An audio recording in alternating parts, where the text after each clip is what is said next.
Napapago na ba ang puso't isip natin? Ang nakapasan ba ay bumibigat na rin? Ilapit sa Ama ang ating sarili, makikinig at sasaklolo siyang parati.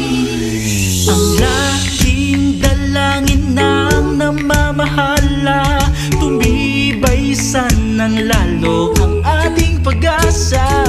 Laging manalig at manghawak sa magagawa ng Ama. Magtiwala sa Ama, sumampalataya na tutulong siya sa kaniyang kapangyarihan. Gagawin sa atin, tunay na mag-uumapaw ang ating pag-asa.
Tutungo, huwag mong kalimutan na rin lagi ang Ama nananabik na tulungan ka.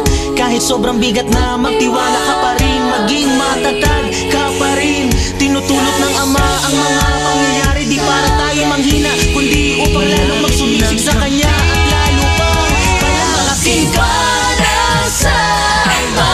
Lagi tayong magtiwala sa Ama, magpalataya na tutulong siya sa Kaniyang kapangyarihan.